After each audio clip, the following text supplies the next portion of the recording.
Everybody knows that Saint Rita is the saint of the impossible, but not everybody knows why she is the saint of the impossible.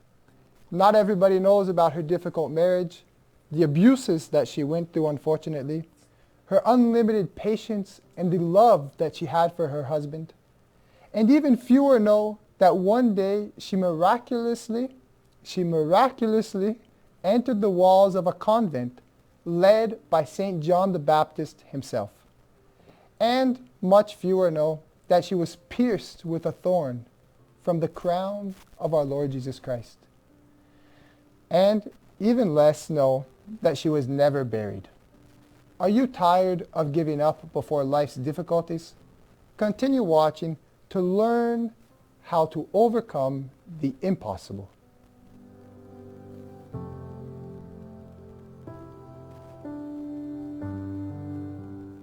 Salve Maria.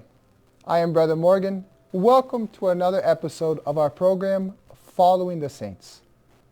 Don't forget to share this video with your friends and family and subscribe to our channel if you haven't done so already. Now let us dive right into the life of Saint Rita, a popular and widely known devotion.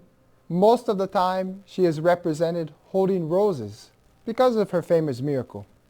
She was born in the year 1386 in Rocca, Italy.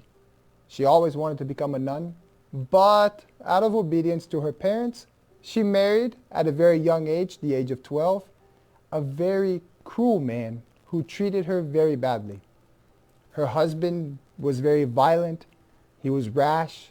He would often treat her rudely. He would even sometimes beat her. What was Rita's attitude?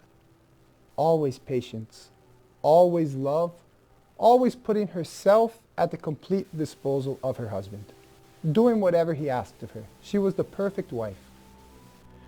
And she was there to serve him. Of course, she constantly prayed to God for at some point, give a solution to the abuse that she was suffering. What was the fruit of St. Rita's attitude? Of bearing such a hard, such a difficult cross with such humility and such faith? One day, her husband knelt before her and said, "My lady, I recognize that I was wrong. For these last 18 years, they were married around 18 years, I have treated you unjustly. I have treated you harshly. I have treated you like nobody deserves to be treated. Will you forgive me?" And St. Rita had already forgiven him many times.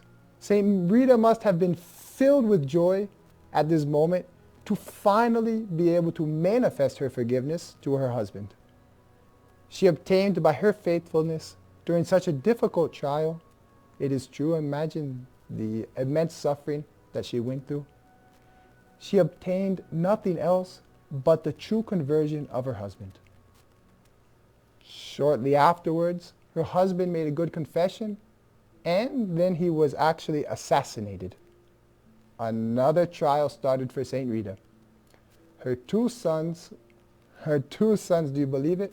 They wanted to take vengeance on the murderer, which would have been a horrible sin.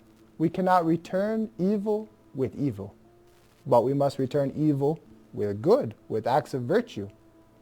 And that Saint Rita knew. So she started praying to God, "Please God, do something to impede that my sons take the life of this man." Shortly afterwards, her sons became ill, and they died before they could take vengeance. Saint Rita was heard by God. Her prayers were answered. And then another phase started in the life of Saint Rita. She wanted to become a nun, like we mentioned. She wanted to give herself entirely to God. But the Augustinian sisters would not accept her because she was not a virgin. She had already married. And so Saint Rita put herself in the hands of God. One night she was praying in her house, in her living quarters, asking God for some type of miracle so that she could become a nun, like she always wished. And all of a sudden, during the middle of her prayers, St. John the Baptist himself appeared to her, along with St. Augustine and St. Nicholas, and transported her.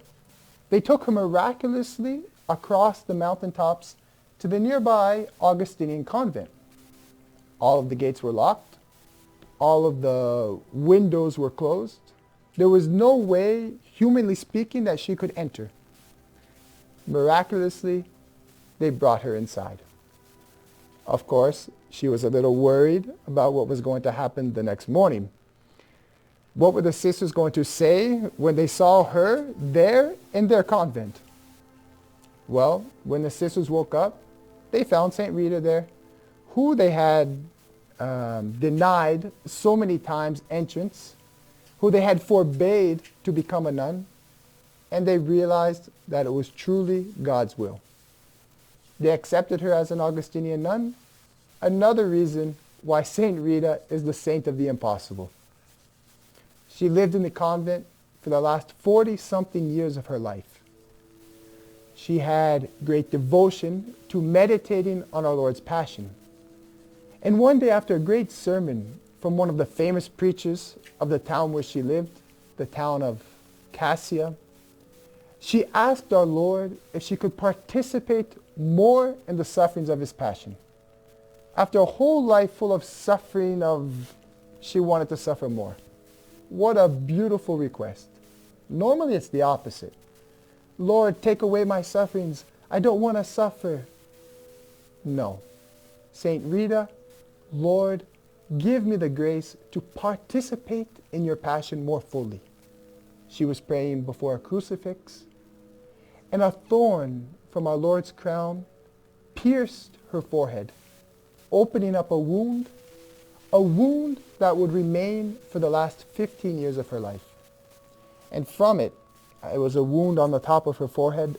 From it came very bad odor, horrible smells, even worms. It caused her immense suffering, atrocious suffering, unbearable suffering.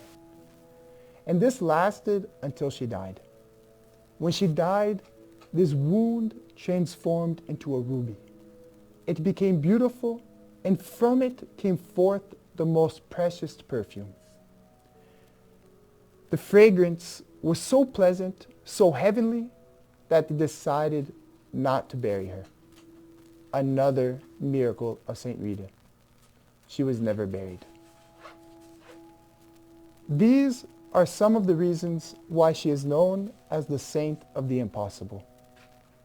She converted her husband, who was unconvertible. Her 2 sons, she saved from being assassins themselves.